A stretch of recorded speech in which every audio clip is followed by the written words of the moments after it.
जा करके और उस समाज के साथ वो कहता, सुनो, कई लोगों की धारणा है कि आचार्यों को क्यों बनाना, मुनियों को क्यों बुलाना। ऐसे लोग की धारणा भी बनी हुई है कि इसमें नहीं रहना चाहिए। देखो, हम आपके राग रंग में सहयोगी नहीं है, हम तुम्हारे राग रंग को कम करके वीतरागता की पुस्तक है, हम उसमें साथ देने वाले हैं। तो जिस समय यह प्रतिमा आगे जाकर के जब प्रतिष्ठा होगी तो उस समय वहां पर आचार्य के पास वो प्रतिष्ठाचारी समाज को लेकर के जाते हैं और वहां श्रीफल चढ़ा करके निवेदन करते हैं, भगवान आप हमारे इस भाव हुए हैं, एक मंदिर बनाया है, और मंदिर बना करके प्रतिष्ठा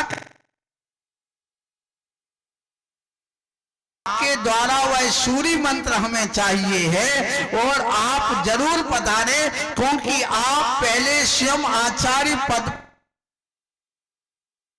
वीतरागता के मार्ग पर बढ़ चुके हैं।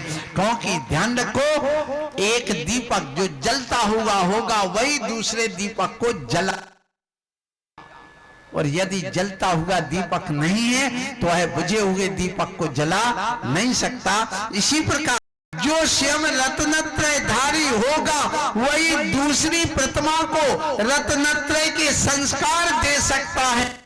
यदि वह संस्कार देने के योग्य नहीं है तो को संस्कार नहीं दे सकता है। मैं स्पष्ट कहना चाहूंगा, आगे दीक्षा कल्याणक में भी मैं बात करूंगा, आज तो गर्भ कल्याणक है। इस एक आचार्य को नियुक्त करके लाते हैं और संग सहित लेकर के वो आते हैं आचार्य अपना, और यहाँ प्रतिष्ठा जो आप यहाँ देख रहे हैं, इसलिए प्रतिष्ठाचार्य बन गए, प्रतिष्ठा समिति बन गई, निर्यापक आचार्य आ गए जो उस कार्य का निर्यापन का काम करना है। उसके बाद प्रतिमा भी आ गई। प्रतिमा आने के बाद में अब तुम्हारी इंद्र प्रतिष्ठा भी हो गई और यहाँ पर माता पिता की प्रतिष्ठा हो गई। अब इस प्रतिष्ठा के बाद में जो आप यहाँ बैठे हैं, अब आपके कर्तव्य को क्या है? कौन व्यक्ति है जो प्रतिष्ठाचारी बन सकता है? कौन व्यक्ति है जो स्वधर्मिंद्र बन सकता है? कौन व्यक्ति है जो माता पिता बन सकते? इसके संबंध में हमारे आचार्यों ने स्पष्ट लिखा है। क्या लिखा? शुचि प्रसन्नो गुरुदेव भक्तो, दृढ़ वृत्ति सत्य दया समेता, दक्षा पटु वर्जित पदावधारी, जिनेन्द्र पूजा सुयो प्रशस्ता। इसका अर्थ ये है कि जो भगवान की पूजा कर रहा है, आप लोग यहाँ पूजा कर रहे हैं, आप जो पात्र बन करके बैठे हैं, इसके संबंध में कहा कि सुन लो, सबसे पहले शुचि माने पवित्र हो, शुद्ध हो, शुद्धि हो उसके जीवन में। शुद्धि कितनी? 4 शुद्धि, द्रव्य शुद्धि, क्षेत्र शुद्धि, काल शुद्धि और भाव शुद्धि। आज इस बात को कान खोल के सुनना, बंद करके मत सुनना। द्रव्य शुद्धि का अर्थ क्या है? कि तुम्हारा जो धन कमाया है वो द्रव्य है, वह न्यायोपात धनम होना चाहिए, चोरी डकैती का ना हो।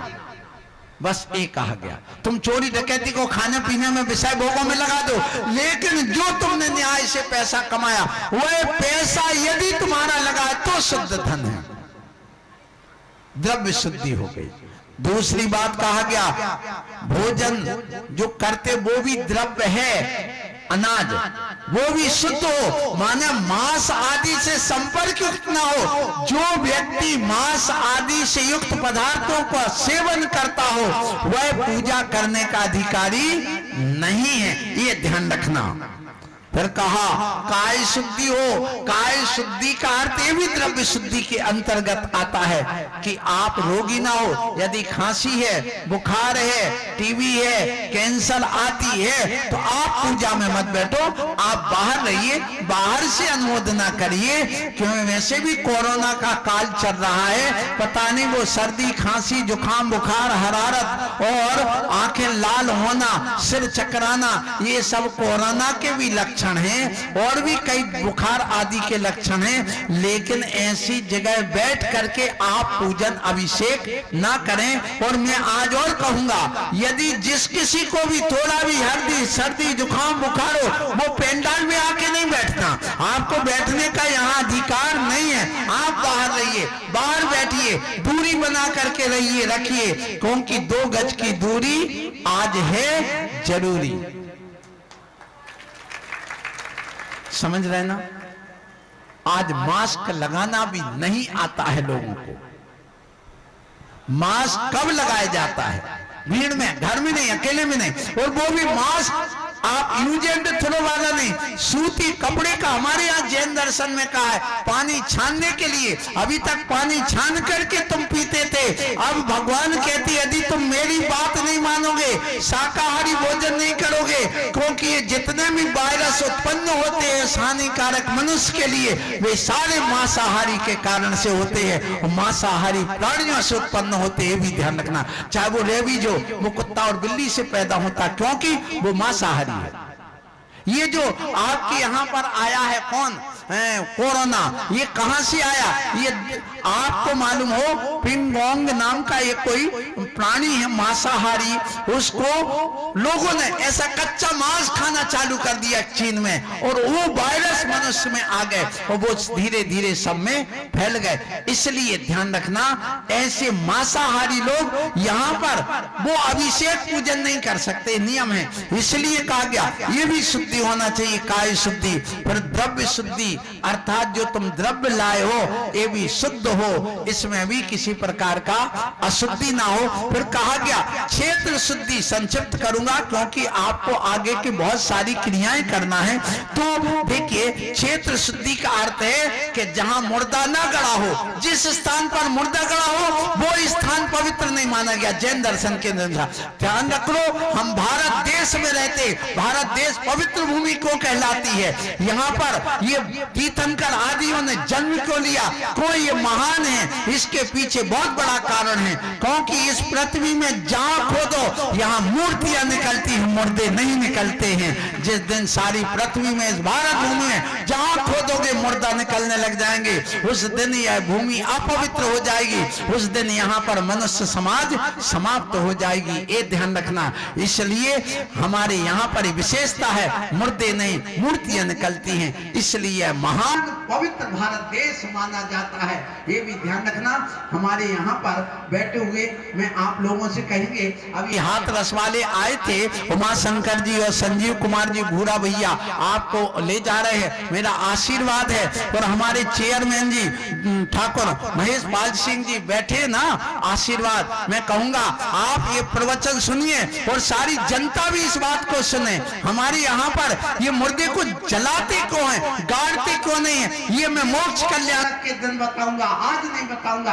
क्या वजह है कि आप मुर्दे जैन समाज में मुर्दे को गड़ाते नहीं है, मुर्दे को जलाते क्यों है? हिंदू समाज में मुर्दे को गड़ाते क्यों नहीं है, जलाते क्यों? इसका बहुत बड़ा रहस्य है। आज गर्भ कल्याणक है, अभी मोक्ष कल्याणक नहीं है। इसलिए मैं आप लोगों से यही कहूंगा कि आप ये एक एक रहस्य को समझना, एक एक चीज को समझना है, और एक एक घंटे आपको दिन में 2 बार प्रवचन सुनोगे, आपके लिए पूरा रहस्य खोल के रखूंगा। क्या है पंच कल्याण? पंच कल्याण बहुत करते हो, बहुत आचार्यों के, मुनियों के, आरिका माता जी आदि के प्रवचन सुनते हो, लेकिन आपने ये मुकुट बांध रखा, क्यों बांधा? आपकी इंद्र प्रतिष्ठा क्यों की गई? ये आप सबको पता नहीं, लेकिन इसके पीछे क्या कारण है, क्या रीजन है, क्या आपके सिद्धांत कहता है, क्या दर्शन कहता है, क्या विज्ञान कहता है, क्या आज की लोक भारतवर्षी में जो आप जी रहे हैं ये क्या कहता है, इस बात को भी आपको समझना है। इसलिए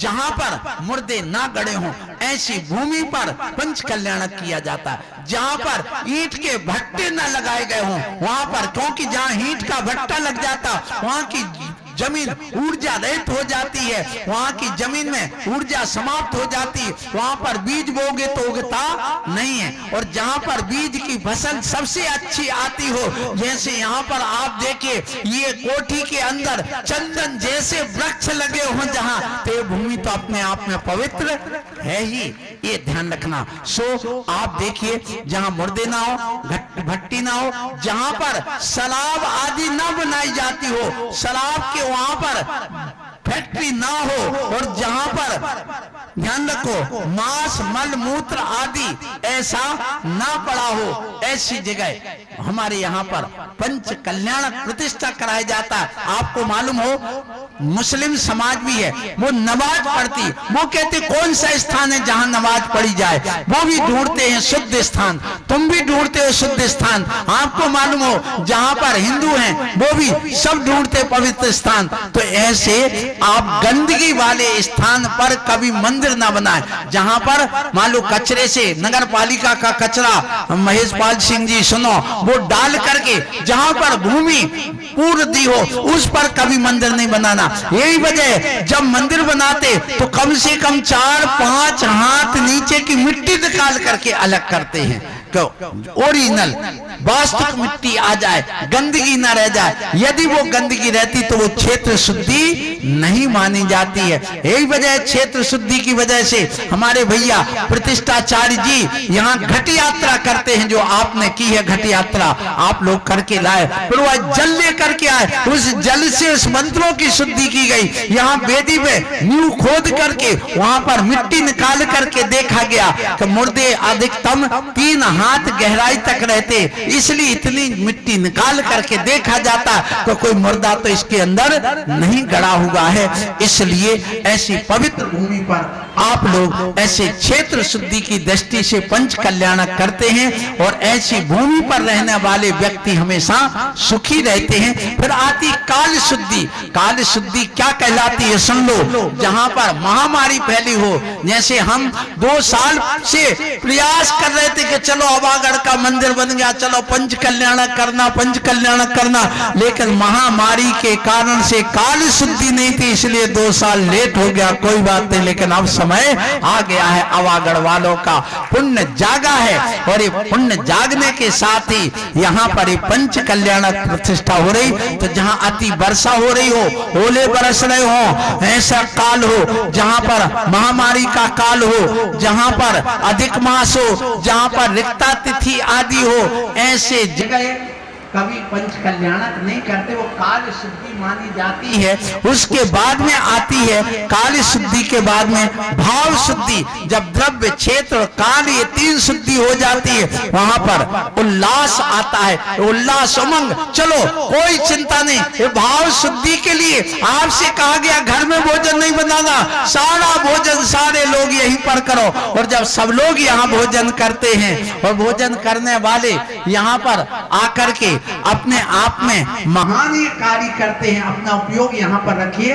सो आप लोगों से कहूं कि आपने यही भोजन किया, भोजन शुद्ध बनाएगा, शुद्ध भोजन आप यहाँ कर रहे, जिससे हमारी द्रव्य शुद्धि बनी रहे। द्रव्य शुद्धि बनेगी तो भाव शुद्धि बनेगी, हमें उत्साह उमंग बना रहेगा, कोई विकल्प जाल नहीं रहेगा, प्रसन्नता बनेगी, कसाय नहीं होगी। हाँ, हम आपको डांट सकते हैं, और आप यदि भक्त बन करके पूजा कर रहे तो आप डांट सहन कर लोगे तो तुम्हारा भी कल्याण हो जाएगा। क्योंकि गुरुजी माने धम्म धम्म और विद्या आवे छम्म छम्म कहावत है। और गुरु कुलाल घट शिष्य घटे, और गड़ गड़ काटत घोट, और अंदर हाथ पसार के बाहर मारत चोट। यदि हमारे भैया जी आपको तेज होकर के बोल रहे, वो कसाय नहीं है, वो अनुशासन क्या एक दंड संहिता है। दंड संहिता अलग होती है और कसाय अलग होती है, इसलिए उस दंड संहिता में ये बताया गया। आप लोग यहाँ पर ये प्रवचन सुन रहे, इसलिए कसाय रहित होकर के पूजा करना। और इस समय आप पाउच नहीं खाना, जो जो खाते हो पाउच, यहाँ सभा में बैठने वाले वे कभी पाउच ना खाएं, ध्यान रखना। वे तंबाकू ना खाएं, बीड़ी सिगरेट का प्रयोग ना करें। यदि कोई करता भी है सभा में बैठे हुए, मैं कहूं तो बाहर जैसे जूते चप्पल तो मुंह उतार करके आए, वे जेब की शुद्धि करके यहाँ करोगे, जितनी शुद्धि होगी उतनी कार्य की सिद्धि होगी और तुम्हारा काम बनता चला जाएगा। इसलिए मैं आप लोगों से कहूं कि कसाय रहते होकर के अपनी प्रसन्नता पूर्वक त्याग की भावना से आना, ब्रह्मचर्य का पालन पर बैठे हैं पंच कल्याणक करने वाले। ध्यान रखो, आप लोगों को इस समय जब तक मोक्ष कल्याणक ना हो जाए भगवान का सुबह 8 बजे तक 9 बजे तक, तब तक आपको ब्रह्मचर्य का पालन करना चाहिए। बाजार की जो न्यूडिस क्या बोलते हैं वो मैगी फैगी, ये सारा त्याग होना चाहिए। अपने बच्चों को भी ये बताइए कि इस समय देखो अपना इतना महान महोत्सव चल रहा है, यहाँ पर द्रव्य क्षेत्र काल भाव शुद्धि की बात चल रही, इसलिए आप ऐसे भोजन आदि ना करें और जब भी यहाँ आए श्रद्धा के भाव से आए, नास्तिकता के भाव से नहीं आए। क्योंकि ध्यान रखो ये जो आशीर्वाद किसको फलता है, ध्यान रखो गुरुओं का आशीर्वाद मुफ्त में मिलता है, लेकिन ध्यान रखो यह नास्तिकों को नहीं आस्तिकों को फलता है। गुरुओं का आशीर्वाद मुफ्त में मिलता है, लेकिन यह नास्तिकों को नहीं आस्तिकवादियों को फलता है। इसलिए आस्थावादी बनकर क्या होगे, आपका काम होता चला जाएगा। सो ऐसे आप लोग यहाँ पर पंच कल्याणक प्रतिष्ठा महोत्सव में ये कहा गया प्रतिष्ठाचार्य पूजा अभिषेक करने वाला कैसा हो, तो यही बता रहे कि जो देखो विनयशील हो, निर्लोभी हो, न्याय पूर्वक आजीविका चलाने वाला हो, गुरु भक्त हो, उत्साही हो, विनयशील हो, दयालु हो, शीलवान हो, अकसायवान हो, अब व्यसनी हो, व्यसन भी नहीं होना चाहिए। और फिर कहा गया कि वह शुद्ध भोजी हो, रात्रि भोजन त्यागी हो, निर्माल्य को खाने वाला ना हो, ये वहां स्पष्ट कहा गया। मान लो प्रतिष्ठाचारी है, आए भैया जी और तुमने अभिषेक का और मंदिर की प्रतिमा का पैसा भैया जी को दे दिया, तो भैया जी ने निर्माल्य ले लिया, इसलिए निर्माल्य को खाने वाला ना हो। तो आप प्रतिष्ठाचारी के लिए चंदा करिए अपनी तरफ से, 1000 उन्होंने दिया, 2000 उन्होंने दिया, 5000 उन्होंने दिया, 1000 उन्होंने, तुम्हारी प्रतिष्ठा कराई, उस सबको इकट्ठी राशि करिए। बोली का पैसा कभी भी पंडित को नहीं देना चाहिए। क्या कहा, भगवान की अभिषेक की बोली का पैसा आया, भगवान की प्रतिमा का पैसा आया, छत्र चमर का पैसा है, वो कभी पंडित को मत दो, प्रतिष्ठाचार्य को मत दो। यदि प्रतिष्ठाचार्य देता और तुम देते हो तो उसको निर्माल्य का पैसा तुमने दे दिया, इसलिए आपको प्रतिष्ठा करा रहा है। मैं आज स्पष्ट कहूंगा इस सभा से कि आप भैया जी प्रतिष्ठा का, आपके यहाँ कोई मेहमान आते हैं, जीजा जी आते हैं, क्यों भैया मुकेश तुम्हारे आए थे वो, तो तुमने कुछ तिलक तो किया होगा, 1000-1500 रुपए से कुछ तो दिया होगा। सो जितने भी यहाँ बैठे वे सब लोग अपना भैया 1000 हमारा लिख लो, 500 हमारा लिख लो, 100 हमारा लिख लो, अब मान लो 1 लाख रुपए, 50,000, 25,000, 10,000 जो भी इकट्ठा हुआ वो आप प्रतिष्ठाचारी को टीका के रूप में दें और उसको प्रतिष्ठाचारी ले सकते, चाहे वो ब्रह्मचारी हो चाहे वो कोई और पंडित हो, वो सर्वश्रेष्ठ माना गया। भैया जी मेरे प्रवचन सुन रहे हो? हाँ कहोगे महाराज समय हो गया है, बिल्कुल मैं भी कहूंगा समय हो गया, 10:10 हमारी घड़ी में हो गया। तुम्हारी घड़ी में क्या हो मुझे पता नहीं, इतना अवश्य कहूंगा कि हमारे लिए जो समय मिला था उस समय के अनुसार मैंने अपनी बात कही गई है। आप लोग प्रतिष्ठाचारी, सह प्रतिष्ठाचारी जो बैठे, हमारे मनीष भैया जी भी आए हुए हैं, राकेश भैया जी जो अभी जिनकी प्रशंसा कर रहे थे, मैं भी कहूंगा कि भैया जी का कार्यक्रम बहुत अच्छा हो रहा है, मेरा बहुत बहुत आशीर्वाद है। और मेरी तरफ से क्या मैं अपने गुरु को नमन करते हुए स्मरण करूंगा कि हे भगवान आप मुझे आशीर्वाद दें, आपके आशीर्वाद से ये सब कार्य चल रहे हैं, ये प्रतिष्ठा हो रही है। ये प्रतिष्ठा आप लोगों के जीवन में अपने स्वयं की आत्मा की प्रतिष्ठा हो, ऐसे पंच कल्याणक प्रतिष्ठा आप लोग जो कर रहे हैं उन सब के लिए मेरा आशीर्वाद। और जो भी हमारे आज के मुख्य अतिथि के रूप में संदीप कुमार जी भाजपा अध्यक्ष, संदीप कुमार जी भाजपा अध्यक्ष जो कि जलेसर वाले हैं, जो कि जिला अध्यक्ष भी हैं, वो भी अभी आए हैं, उनको भी मेरा यहीं से आशीर्वाद, और संजीव कुमार जी दिवाकर जो जलेसर विधायक है उनको भी मेरा आशीर्वाद है, और जो हमारे महेश पाल सिंह जी हैं, शैलेंद्र कुमार जी अलीगढ़ से आए हैं, उनको भी मेरा बहुत बहुत आशीर्वाद है। जो भी यहाँ पर फिरोजाबाद से हमारे ये दिख रहे हैं रेत वाले, उनको भी आशीर्वाद। संतोष कुमार जी हमारे आगरा से, हमारे भैया क्या नाम ट्रस्टी महोदय प्रमोद कुमार जी आरसीएम फिरोजाबाद वाले, आदि आदि जो विशिष्ट अतिथि के रूप में हमारे ध्वजारोहण करता विपिनेश जी भी यहाँ पर आज हैं, और नरेंद्र कुमार जी जो जलेसर से मंच उद्घाटन करता, हमारे हाँ जी जो अभी हाथरस से आए थे सोमा शंकर जी, संजीव कुमार जी आदि, इन सबको भी, समस्त जो आसपास बरहन वाले भी बैठे हैं वहाँ पर, यहाँ टूंडला वाले भी बैठे हैं, सब जितने जितने मुझे दिख रहे हैं उन सबको बहुत बहुत आशीर्वाद, और भगवान से प्रार्थना करूंगा ये तुम्हारा पंच कल्याण आत्मा के कल्याण के लिए हो, इसी भावना से बोलो महावीर भगवान की, आदिनाथ भगवान की, पदम प्रभु भगवान की, आचार्य सागर जी महामुनि राज की। सभी लोग हाथ जोड़िएगा पहले। जावाणी के जानते सूर्य लोकालोक शोवाणी मस्तक जनो सदा दे तो ढोक, हे जिनवाणी भारती तो जपोधन्य मैं जो तेरी शरणा गए सो पावे। सुखचंद भैया इसकी आवाज बढ़ा दो, 9 बार मुकामंत्र का पाठ करिएगा।